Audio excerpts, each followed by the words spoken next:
News18 ಡಿಜಿಟಲ್ಗೆ ಸ್ವಾಗತ. ನಾನು ಕಾರ್ತಿಕ್. ದಾವಣಗೆರೆ ದಕ್ಷಿಣ ವಿಧಾನಸಭಾ ಕ್ಷೇತ್ರದ ಉಪಚುನಾವಣೆಗೆ ಕಾಂಗ್ರೆಸ್ಗೆ ಅಲ್ಪಸಂಖ್ಯಾತರದೇ ತಲೆನೋವಾಗಿತ್ತು. ಆದರೆ ಕೊನೆ ಗಳಿಗೆಯಲ್ಲಿ ಈಗ ಸಚಿವ ಜಮೀರ್ ಅಹ್ಮದ್ ಅವರು ಮುನಿಸನ್ನು ಮರೆತು ಪ್ರಚಾರವನ್ನು ಮಾಡಿದ್ದಾರೆ. ಜಮೀರ್ ಅಹ್ಮದ್ ಅವರ ಪ್ರಚಾರ ಬಹಳ ಮುಖ್ಯವಾಗಿ ಕಾಂಗ್ರೆಸ್ಗೆ ಅಗತ್ಯತೆ ಇತ್ತು. ಪಕ್ಷಕ್ಕೆ ಅಲ್ಪಸಂಖ್ಯಾತರ ಓಟು ವರದಾನ ಆಗ್ತಿತ್ತಲ್ಲ ಈ ಹಿಂದಿನ ಚುನಾವಣೆಯಲ್ಲಿ. ಆದರೆ ಈ ಬಾರಿ ಅಲ್ಪಸಂಖ್ಯಾತರ ಮುನಿಸು ಪಕ್ಷಕ್ಕೆ ಮಾರಕ ಆಗುವಂಥ ಒಂದು ವಾತಾವರಣವೂ ಕೂಡ ಸೃಷ್ಟಿಯಾಗಿತ್ತು. ಜಮೀರ್ ಅಹ್ಮದ್ ಅವರು ಕೇರಳದ ಚುನಾವಣೆಯ ಜವಾಬ್ದಾರಿಯನ್ನು ಹೊತ್ತು ಅಲ್ಲೇ ಇದ್ದರು, ಅಲ್ಲಿ ಪ್ರಚಾರವನ್ನು ಮಾಡ್ತಾಯಿದ್ರು. ಆದರೆ ರಾಜ್ಯದ ಎರಡು ವಿಧಾನಸಭಾ ಕ್ಷೇತ್ರದ ಉಪಚುನಾವಣೆಗೆ ಜಮೀರ್ ಅಹ್ಮದ್ ಅವರ ಅಗತ್ಯತೆಯೂ ಕೂಡ ಇತ್ತು. ಆದರೆ ದಾವಣಗೆರೆ ದಕ್ಷಿಣಕ್ಕೆ ಜಮೀರ್ ಅಹ್ಮದ್ ಅವರು ಚುನಾವಣೆಯ ಪ್ರಚಾರವನ್ನು ಮಾಡ್ತಾರಾ ದಕ್ಷಿಣದಲ್ಲಿ ಅನ್ನುವಂಥ ರೀತಿಯಲ್ಲಿ ಪ್ರಶ್ನೆಗಳು ಉದ್ಭವವಾಗಿತ್ತು. ಆದರೆ ಕೊನೆ ಗಳಿಗೆಯಲ್ಲಿ ಜಮೀರ್ ಅಹ್ಮದ್ ಅವರು ಇವತ್ತು ಪ್ರಚಾರವನ್ನು ಕೂಡ ಮಾಡಿದ್ದಾರೆ. ಜೊತೆಗೆ ಅಲ್ಲಿ ಸುದ್ದಿಗೋಷ್ಠಿಯನ್ನು ಮಾಡುವಂಥ ಸಂದರ್ಭದಲ್ಲಿ ಯಾವುದೇ ಮುನಿಸಿಲ್ಲ ಅನ್ನುವಂಥ ಒಂದು ಹೇಳಿಕೆಯನ್ನು ಕೂಡ ಕೊಟ್ಟಿದ್ದಾರೆ.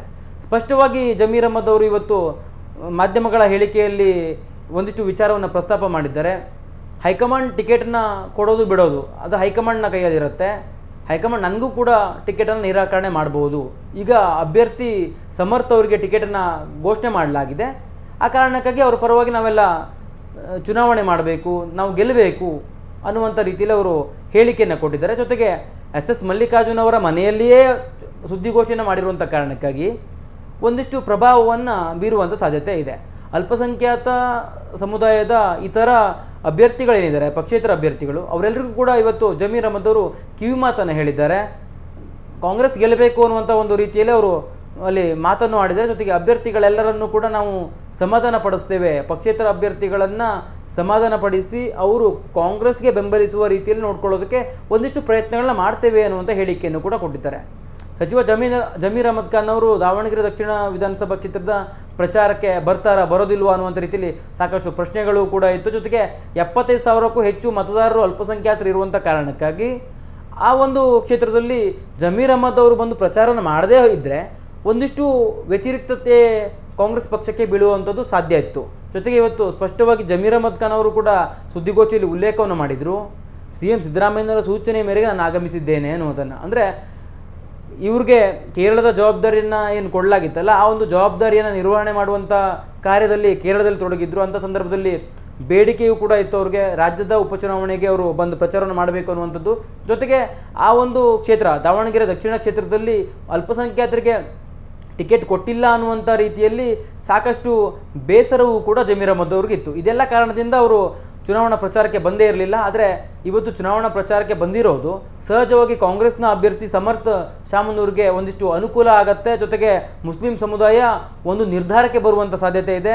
ಚುನಾವಣೆಯ ವೇಳೆ ಜಮೀರ್ ಅಹ್ಮದ್ ಅವರ ಒಂದಿಷ್ಟು ಪ್ರಚಾರ ಸಾಕಷ್ಟು ಅಲ್ಲಿ ಕೆಲಸ ಮಾಡುತ್ತೆ. ಜೊತೆಗೆ ಜಮೀರ್ ಅಹ್ಮದ್ ಅವರ ಹೇಳಿಕೆಯನ್ನು ಮುಸ್ಲಿಂ ಸಮುದಾಯ ಇತ್ತೀಚಿನ ದಿನಗಳಲ್ಲಿ ತೆಗೆದು ಹಾಕುವ ಹಾಗೆ ಕಾಣಿಸ್ತಾ ಇಲ್ಲ. ಜೊತೆಗೆ ಜಮೀರ್ ಅಹ್ಮದ್ ರಾಜ್ಯದ ಅಲ್ಪಸಂಖ್ಯಾತರಿಗೆ ಒಬ್ಬ ಶ್ರೇಷ್ಠ ನಾಯಕ ಅನ್ನುವಂಥ ರೀತಿಯಲ್ಲಿ ಅವರು ಗುರುತನ್ನು ಕೂಡ ಮಾಡಿಕೊಂಡಿದ್ದಾರೆ. ಜೊತೆಗೆ ಸಮಾಜದ ವಿಚಾರಕ್ಕೆ ಸಂಬಂಧಪಟ್ಟಂತೆ ಜಮೀರ್ ಅಹ್ಮದ್ ಅವರು ಪ್ರತಿಯೊಂದು ವಿಚಾರದಲ್ಲೂ ಧ್ವನಿಯನ್ನು ಎತ್ತಾರೆ. ಈ ಬಾರಿ ದಾವಣಗೆರೆ ದಕ್ಷಿಣದಲ್ಲೂ ಕೂಡ ಅಲ್ಪಸಂಖ್ಯಾತರಿಗೆ ಟಿಕೆಟನ್ನು ಕೊಡಬೇಕು ಅನ್ನುವಂಥ ನಿಟ್ಟಿನಲ್ಲಿ ಸಾಕಷ್ಟು ಬಾರಿ ಧ್ವನಿಯನ್ನು ಎತ್ತಿದ್ರು. SS ಮಲ್ಲಿಕಾರ್ಜುನ್ ಹಾಗೂ ಸಚಿವ ಜಮೀರ್ ಅಹ್ಮದ್ ಅವರ ನಡುವೆ ವಾಕ್ಸಮರವೇ ಆಗಿತ್ತು. ಏಕವಚನದಲ್ಲಿ SS ಮಲ್ಲಿಕಾರ್ಜುನ್ ಜಮೀರ್ ಅಹ್ಮದ್ ಅವರ ವಿರುದ್ಧ ಮಾತನಾಡಿದರೆ ಜಮೀರ್ ಅಹ್ಮದ್ ಅವರು ಕೂಡ ತಂದೆ ಶೈಲಿಯಲ್ಲಿ SS ಮಲ್ಲಿಕಾರ್ಜುನ್ ಅವರಿಗೆ ಉತ್ತರ ಕೊಡುವಂಥ ಕೆಲಸವನ್ನು ಮಾಡಿದರು.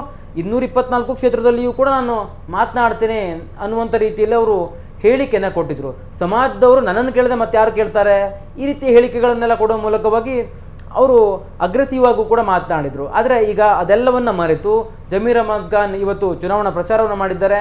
ಅಲ್ಪಸಂಖ್ಯಾತ ಸಮುದಾಯ, ಮುಸ್ಲಿಂ ಸಮುದಾಯ ಅದರಲ್ಲೂ ಯಾವ ರೀತಿಯಲ್ಲಿ ನಿರ್ಧಾರವನ್ನು ತೆಗೆದುಕೊಳ್ಳುತ್ತೆ, ಚುನಾವಣಾ ಪ್ರಚಾರಕ್ಕೆ ಜಮೀರ್ ಅಹ್ಮದ್ ಅವರು ಕೂಡ ಆಗಮಿಸಿ ಈಗಾಗಲೇ ಮತಯಾಚನೆಯನ್ನು ಮಾಡಿರುವಂಥ ಕಾರಣಕ್ಕಾಗಿ ಅಲ್ಪಸಂಖ್ಯಾತ ಸಮುದಾಯ, ಮುಸ್ಲಿಂ ಸಮುದಾಯ ಏನಾದರೂ ಚುನಾವಣೆಯ ವೇಳೆ ಎಲ್ಲ ಮುನಿಸನ್ನು ಮರೆತು ಜಮೀರ್ ಅಹ್ಮದ್ ಅವರ ಪ್ರಚಾರವೂ ಕೂಡ ಅಲ್ಲಿ ಒಳಗೊಂಡಂತೆ ಅದೆಲ್ಲದರ ಕಾರಣಕ್ಕಾಗಿ ಕಾಂಗ್ರೆಸ್ಗೆ ಓಟನ್ನು ಹಾಕ್ತಾರಾ ಅನ್ನುವಂಥದ್ದು ಪ್ರಶ್ನೆ ಆಗುಳಿದಿದೆ. ಜೊತೆಗೆ ಜಮೀರ್ ಅಹ್ಮದ್ ಇವತ್ತು ಇನ್ನೂ ಒಂದು ಮಾತನ್ನು ಹೇಳಿದ್ದಾರೆ, ಅಗತ್ಯ ಬಿದ್ದರೆ ಮತ್ತೂ ಒಂದಿನ ಬಂದು ಇಲ್ಲಿ ಪ್ರಚಾರವನ್ನು ಮಾಡ್ತೇನೆ ಅನ್ನುವಂಥ ರೀತಿಯಲ್ಲಿ. ಅಂದರೆ ಈ ಹಿಂದೆ ಯಾವ ರೀತಿಯಾಗಿ ಅವರು SS ಮಲ್ಲಿಕಾರ್ಜುನ್ ಮತ್ತು ಅವರ ಪುತ್ರನಿಗೆ ಟಿಕೆಟನ್ನು ಕೊಡೋದನ್ನು ವಿರೋಧ ಮಾಡಿದರು ಪರೋಕ್ಷವಾಗಿ, ಆದರೆ ಅದೆಲ್ಲವನ್ನು ಮರೆತು ಆವಾಗ ಯಾವ ಪ್ರಮಾಣದಲ್ಲಿ ವಿರೋಧವನ್ನು ಮಾಡಿದ್ರಲ್ಲ ಅದೇ ರೀತಿಯಾಗಿ ಈಗ ಅವರ ಪರವಾಗಿ ಅವರು ನಿಂತಿದ್ದಾರೆ, ಅಗ್ರೆಸಿವ್ ಆಗಿ ಹೇಳಿಕೆಗಳನ್ನು ಕೊಟ್ಟಿದ್ದಾರೆ. ಕಾಂಗ್ರೆಸ್ ಪಕ್ಷ ಗೆಲ್ಲಬೇಕು, ಕಾಂಗ್ರೆಸ್ ಪಕ್ಷದ ಅಭ್ಯರ್ಥಿ ಶಾಮನೂರು ಸಮರ್ಥ ಏನಿದ್ದಾರೆ, ಸಮರ್ಥ ಅವರನ್ನು ನಾವು 100% ಗೆಲ್ಲಿಸ್ತೇವೆ ಅನ್ನುವಂಥ ರೀತಿಯಲ್ಲಿ ಹೇಳಿಕೆಯನ್ನು ಕೊಟ್ಟಿದ್ದಾರೆ. ಇದೆಲ್ಲವೂ ಕೂಡ ಚುನಾವಣಾ ವೇಳೆ ಸಾಕಷ್ಟು ಪ್ರಭಾವವನ್ನು ಬೀರುತ್ತೆ, ಮತದಾರರ ಮೇಲೆ ಪರಿಣಾಮವನ್ನು ಬೀರುತ್ತೆ. ಅದರಲ್ಲೂ ಅಲ್ಪಸಂಖ್ಯಾತರು, ಮುಸ್ಲಿಮರು ಜಮೀರ್ ಅಹ್ಮದ್ ಅವರ ಹೇಳಿಕೆಯನ್ನು ತೆಗೆದಾಕೋದಕ್ಕಾಗೋದಿಲ್ಲ. ಬಹುತೇಕವಾಗಿ ಜಮೀರ್ ಅಹ್ಮದ್ ಅವರ ಪ್ರಚಾರದ ಕಾರಣಕ್ಕಾಗಿ ಅಲ್ಪಸಂಖ್ಯಾತ ಮತಗಳ ಏನು ಸ್ಥಾನಪಲಟ ಆಗತ್ತೆ ಅನ್ನುವಂಥ ರೀತಿಯಲ್ಲಿ ಕಾಂಗ್ರೆಸ್ಗೆ ಭಯ ಇತ್ತಲ್ಲ, ಆ ಭಯ ಎಲ್ಲವೂ ಕೂಡ ಹೋಗಲಾಡಿಸಿದಂತೆ ಆಗಿದೆ. ಒಟ್ಟಾರೆಯಾಗಿ ಎಲ್ಲ ಮುನಿಸನ್ನು ಮರೆತು ಜಮೀರ್ ಅಹ್ಮದ್ ಅವರು ದಾವಣಗೆರೆ ದಕ್ಷಿಣದಲ್ಲಿ ಪ್ರಚಾರವನ್ನು ಮಾಡಿರುವಂಥದ್ದು ಕಾಂಗ್ರೆಸ್ಗೆ ಕೊನೆಯ ಹಂತದಲ್ಲಿ ವರದಾನ ಆಗ್ತದೆ. ಇಂಥ ಒಂದು ಸಂದರ್ಭದಲ್ಲಿ BJP ಯಾವ ರೀತಿಯಾಗಿ ಪ್ರಚಾರವನ್ನು ಮಾಡುತ್ತೆ ಅನ್ನೋದನ್ನು ಕಾದು ನೋಡಬೇಕು. ಯಾಕೆಂದರೆ BJPಗರು ಕೂಡ ಜಮೀರ್ ಅಹ್ಮದ್ ಅವರ ಮುನಿಸು ಮತ್ತು ಅಲ್ಪಸಂಖ್ಯಾತರು ಕಾಂಗ್ರೆಸ್ನ ಮೇಲೆ ಸಿಟ್ಟಾಗಿರುವಂಥ ಕಾರಣಕ್ಕಾಗಿ ಒಂದಿಷ್ಟು ತಂತ್ರಗಾರಿಕೆಯನ್ನು ಮಾಡಿದರು. ಮುಸ್ಲಿಂ ಮತಗಳನ್ನು ಸೆಳೆಯೋದಕ್ಕೋಸ್ಕರ ಸಾಕಷ್ಟು ಪ್ರಯತ್ನಗಳನ್ನು ಕೂಡ ಪಟ್ಟಿದ್ರು. ಈ ಹಿಂದೆ ಚುನಾವಣೆಗಳಲ್ಲಿ ಯಾವ್ಯಾವ ಬೂತ್ಗಳಲ್ಲಿ ಮುಸ್ಲಿಂ ಪ್ರಾಬಲ್ಯ ಇರುವಂಥ ಬೂತ್ಗಳಲ್ಲಿ ಏಜೆಂಟ್ಗಳನ್ನೇ ನೇಮಕ ಮಾಡ್ತಿರ್ಲಿಲ್ಲವಲ್ಲ, ಆ ಎಲ್ಲ ಬೂತ್ಗಳಲ್ಲೂ ಏಜೆಂಟನ್ನು ನೇಮಕ ಮಾಡ್ತೇವೆ ಅನ್ನುವಂಥ ರೀತಿಯಲ್ಲಿ ಹೇಳಿಕೆಗಳನ್ನು ಕೊಟ್ಟಿದ್ರು. ಆದರೆ ಈಗ ಕೊನೆಯ ಮೂಮೆಂಟಲ್ಲಿ ಜಮೀರ್ ಅಹ್ಮದ್ ಅವರು ಚುನಾವಣಾ ಪ್ರಚಾರಕ್ಕೆ ಬಂದಿದ್ದಾರೆ. ಚುನಾವಣಾ ಪ್ರಚಾರಕ್ಕೆ ಬಂದು ಮುಸ್ಲಿಂ ಮತದಾರರಿಗೆ ಕರೆಯನ್ನು ಕೂಡ ಕೊಟ್ಟಿದ್ದಾರೆ. ಎಲ್ಲರೂ ಕೂಡ ಕಾಂಗ್ರೆಸ್ಸನ್ನು ಬೆಂಬಲಿಸಬೇಕು ಅನ್ನುವಂಥ ರೀತಿಯಲ್ಲಿ ಹೇಳಿಕೆಯನ್ನು ಕೊಟ್ಟಿದ್ದಾರೆ. ಜೊತೆಗೆ ಮತ ಹಾಕ್ತಾರೆ ಅನ್ನುವಂಥ ಭರವಸೆಯನ್ನು ಕೂಡ ಅವರು ವ್ಯಕ್ತಪಡಿಸಿದ್ದಾರೆ. ಜೊತೆಗೆ ಅಭ್ಯರ್ಥಿ ಗೆದ್ದೇ ಗೆಲ್ತಾರೆ ಅನ್ನುವಂಥ ಹೇಳಿಕೆಗಳನ್ನು ಕೊಟ್ಟಿರುವ ಕಾರಣಕ್ಕಾಗಿ ಒಂದಿಷ್ಟು ಬದಲಾವಣೆ ಆಗುತ್ತೆ. ಆ ಒಂದು ಚುನಾವಣಾ ಟ್ರೆಂಡ್ ಕೂಡ ಬದಲಾಗುವಂಥ ಸಾಧ್ಯತೆ ಇರುತ್ತೆ. ಮುಸ್ಲಿಂ ಮತದಾರರ ಇಲ್ಲಿ ಇದ್ದಂಥ ಮುನಿಸು ಮರೆತು ಆ ಮತದಾರರು ಕಾಂಗ್ರೆಸ್ಗೆ ಓಟ್ ಹಾಕ್ತಾರೆ ಅನ್ನೋದನ್ನು ಕಾದು ನೋಡಬೇಕು. 75,000 ಓಟ್ ಇರುವಂಥ ಕಾರಣಕ್ಕಾಗಿ ಬಹಳ ದೊಡ್ಡ ಮಟ್ಟದಲ್ಲಿ ಇದು ಪರಿಣಾಮ ಬೀರುವಂಥ ಸಾಧ್ಯತೆ ಇದೆ. ಯಾಕೆಂತಂದರೆ ಜಮೀರ್ ಅಹ್ಮದ್ ಖಾನ್ ಒಂದು ವೇಳೆ ಪ್ರಚಾರಕ್ಕೆ ಬರೆದಿದ್ದಂಥ ಸಂದರ್ಭದಲ್ಲಿ ಮುಸ್ಲಿಂ ಮತದಾರರಿಗೂ ಕೂಡ ಅತಂತ್ರ ಆಗ್ತಿತ್ತು. ಜಮೀರ್ ಅವರು ಅಲ್ಲಿ ಅಭ್ಯರ್ಥಿಯನ್ನು ಮುಸ್ಲಿಮರನ್ನಾಗಿ ಮಾಡಬೇಕು ಅನ್ನುವಂಥ ಬೇಡಿಕೆಯನ್ನು ಇಟ್ಟಿದ್ರು, ಆದರೆ ಪಕ್ಷ ತಿರಸ್ಕಾರ ಮಾಡ್ತು. ಆ ಒಂದು ಕಾರಣಕ್ಕಾಗಿ ಅವರು ಪ್ರಚಾರಕ್ಕೆ ಬಂದಿಲ್ಲ. ಇಂಥ ಸಂದರ್ಭದಲ್ಲಿ ನಾವು ನಮ್ಮ ಅಗ್ರಗಣ್ಯ ನಾಯಕನಿಗೆ ಅಪಮಾನವೂ ಕೂಡ ಆಗಿತ್ತು. ಈ ಒಂದು ಕಾರಣಕ್ಕಾಗಿ ನಾವು ಯಾರಿಗೆ ಓಟನ್ನು ಹಾಕಬೇಕು ಅನ್ನುವಂಥ ಪ್ರಶ್ನೆಗಳು ಮುಸ್ಲಿಮರಲ್ಲಿ ಸಹಜವಾಗಿ ಮೂಡಿತ್ತು. ಆದರೆ ಕೊನೆಯ ಗಳಿಗೆಯಲ್ಲಿ ಜಮೀರ್ ಅಹ್ಮದ್ ಅವರು ಬಂದು ತಾನು ಈ ಅಭ್ಯರ್ಥಿಯ ಪರವಾಗಿ ಮತಯಾಚನೆಯನ್ನು ಮಾಡ್ತೇನೆ, ಈ ಸಮರ್ಥಗೆ ಓಟನ್ನು ಹಾಕಬೇಕು ನೀವು ಅನ್ನುವಂಥ ಕರೆಯನ್ನು ಕೊಟ್ಟಿರುವಂಥ ಕಾರಣಕ್ಕಾಗಿ ಮುಸ್ಲಿಮರಲ್ಲಿ ಬಹುತೇಕವಾಗಿ ಜಮೀರ್ ಅಹ್ಮದ್ ಅವರ ಮಾತಿಗೆ ಬೆಲೆ ಕೊಡುವಂಥ ಸಾಧ್ಯತೆ ಇದೆ. ಜೊತೆಗೆ ಮತದಾರರಲ್ಲಿಯೂ ಕೂಡ ಈ ಹಿಂದೆ ಇದ್ದಂಥ ಗೊಂದಲಗಳ ನಿವಾರಣೆ ಆಗುತ್ತೆ.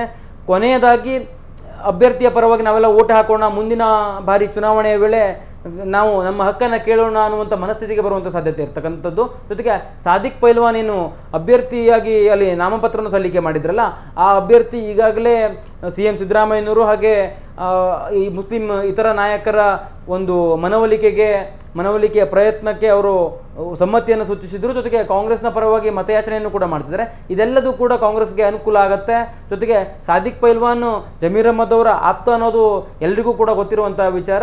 ಈ ಎಲ್ಲ ವಿಚಾರಗಳು ಕೂಡ ಈಗ ಕಾಂಗ್ರೆಸ್ಗೆ ವರದಾನ ಆಗುವಂಥ ಸಾಧ್ಯತೆಗಳು ಇರ್ತಕ್ಕಂಥದ್ದು. ಜೊತೆಗೆ ಕೊನೆಯಲ್ಲಿ ಅಲ್ಪಸಂಖ್ಯಾತರ ಓಟು ಸ್ಥಾನಪಲಟ ಆಗುವ ಕಾರಣಕ್ಕಾಗಿ BJPಗೆ ಗೆಲ್ಲುವಂಥ ವಾತಾವರಣ ಕೂಡ ಸೃಷ್ಟಿಯಾಗಿತ್ತು. ಆದರೆ ಆ ವಾತಾವರಣ ಈಗ ದಿನೇ ದಿನೇ ಬದಲಾಗುವಂಥ ಸಾಧ್ಯತೆ ಇರ್ತಕ್ಕಂಥದ್ದು. ಜೊತೆಗೆ ಚುನಾವಣೆಯ ಟ್ರೆಂಡ್ ಕೂಡ ಬದಲಾಗಬಹುದು. ಅಲ್ಲಿ SDPIನ ಮುಸ್ಲಿಂ ಅಭ್ಯರ್ಥಿ ಇದ್ದರೂ ಕೂಡ ಜಮೀರ್ ಅಹ್ಮದ್ ಸೇರಿದಂತೆ ಇತರ ಮುಸ್ಲಿಂ ನಾಯಕರು, ಕಾಂಗ್ರೆಸ್ನ ನಾಯಕರು ಅಲ್ಲಿ ಮತಯಾಚನೆ ಮಾಡಿರುವಂಥ ಕಾರಣಕ್ಕಾಗಿ, ಜೊತೆಗೆ ಕಾಂಗ್ರೆಸ್ನ ಅಭ್ಯರ್ಥಿ ಗೆಲ್ತಾರೆ ಅನ್ನುವಂಥ ರೀತಿಯಲ್ಲಿ ಘೋಷಣೆಗಳನ್ನು ಮಾಡಿರುವಂಥ ಕಾರಣಕ್ಕಾಗಿ ಅಭ್ಯರ್ಥಿಯ ಪರವಾಗಿ ನಮ್ಮ ಅಗ್ರಗಣ್ಯ ಮುಸ್ಲಿಂ ನಾಯಕರೇ ಮತವನ್ನು ಕೇಳ್ತಾ ಇರುವಂಥ ಸಂದರ್ಭದಲ್ಲಿ ನಾವು SDPI ಅಥವಾ ಇತರ ಪಕ್ಷೇತರ ಅಭ್ಯರ್ಥಿಗಳಿಗೆ ಯಾಕೆ ಮತವನ್ನು ಹಾಕೋಣ ಅನ್ನುವಂಥ ಮನಸ್ಥಿತಿಯು ಕೂಡ ಮತದಾರರಿಗೆ ಬರುವಂಥ ಸಾಧ್ಯತೆ ಇರುತ್ತೆ.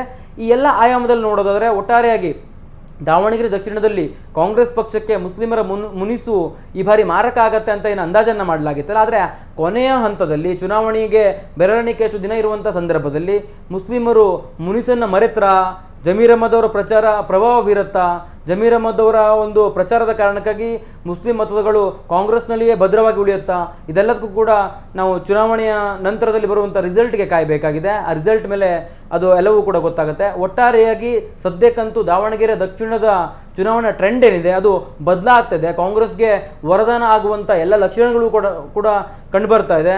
ಜಮೀರ್ ಅಹ್ಮದ್ ಅವರ ಪ್ರಚಾರವೂ ಕೂಡ ಕಾಂಗ್ರೆಸ್ ಪಕ್ಷಕ್ಕೆ ಒಂದಿಷ್ಟು ಬಲವನ್ನು ತಂದುಕೊಡ್ತಾ ಇದೆ. ಕ್ಯಾಮ್ರಾ ಪರ್ಸನ್ ಗುರುಶೇಖರ್ ಜೊತೆ ಕಾರ್ತಿಕ್, ನ್ಯೂಸ್ 18 ಕನ್ನಡ, ಬೆಂಗಳೂರು.